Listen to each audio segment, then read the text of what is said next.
Anna pressed her forehead against the cold viewport of the orbital station, watching the sleek Vaxian Academy ships depart without her.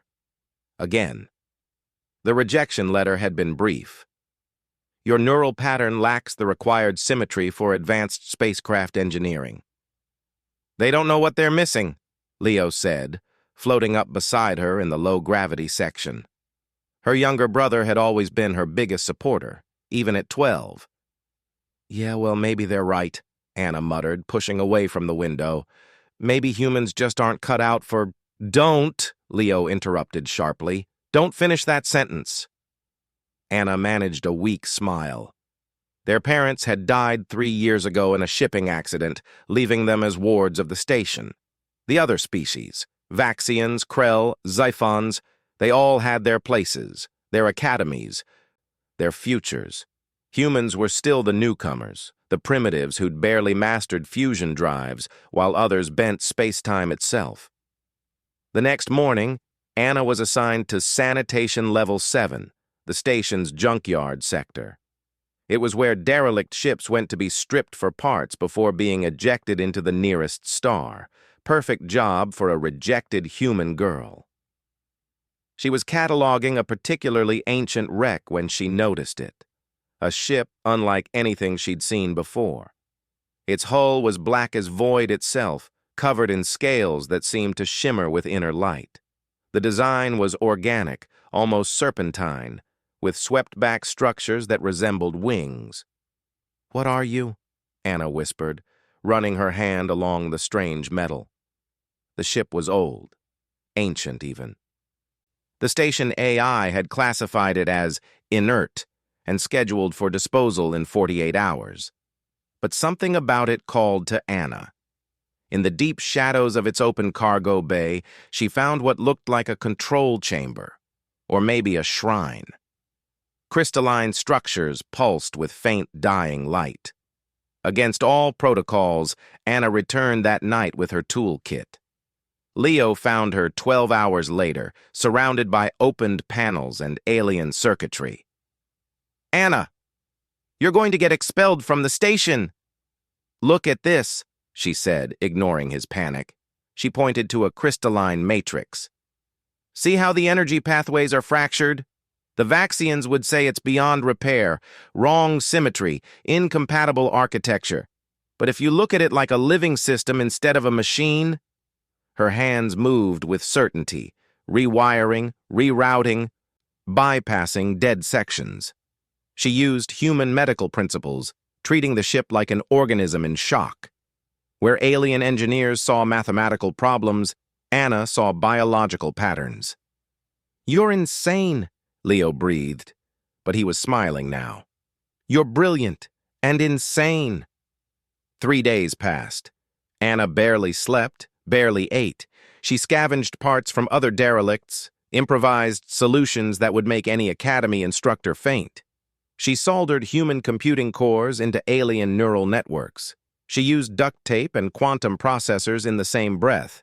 It was messy, inelegant, and completely wrong by every known standard. It was also working. On the 4th night, the crystalline structures blazed to life. The entire ship shuddered, and Anna stumbled backward as the chamber flooded with light. Symbols she couldn't read scrolled across organic displays.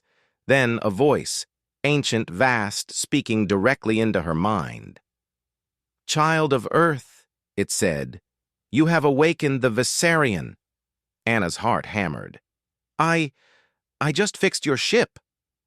"This vessel is not merely transport. It is sanctuary, prison, guardian."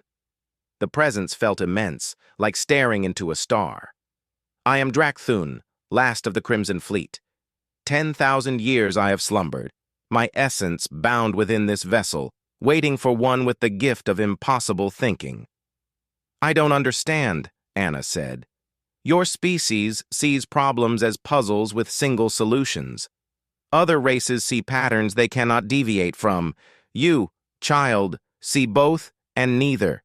You treat technology as living. You blend chaos with order. This is why you have succeeded where countless others failed."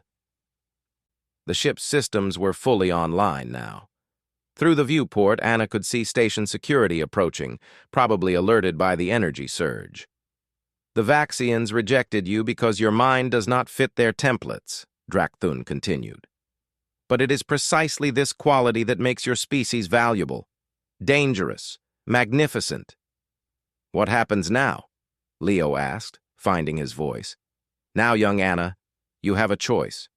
Return to your station, your small life, or accept that you have just repaired the last living warship of an extinct empire and become its pilot.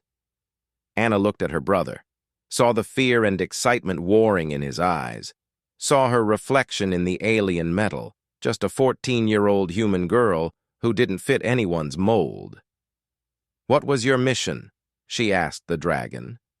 To guard the spaces between. To protect younger races from threats they cannot yet perceive. The convergence is coming, a force that consumes galaxies.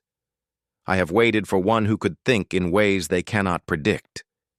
Station security was at the airlock now. Anna had maybe 60 seconds to decide her entire future.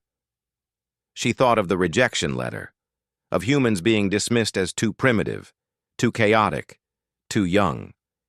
She thought of her parents, who'd always told her that being different wasn't being wrong. "Leo," she said quietly, "you coming?" Her brother's grin was answer enough. Anna turned to the control console, now a hybrid of human and alien design, held together by her impossible logic. Her hands moved across the interface, and the Viserion responded like it had been waiting for her all along. As the ancient warship tore away from the station in a blaze of crimson light, leaving behind shocked security forces and every regulation she'd ever been judged by, Anna felt something she'd never experienced before. She felt like she belonged. Behind them, the dragon's laughter echoed through the stars, and ahead lay an infinite darkness that needed the impossible thinking only humans could provide.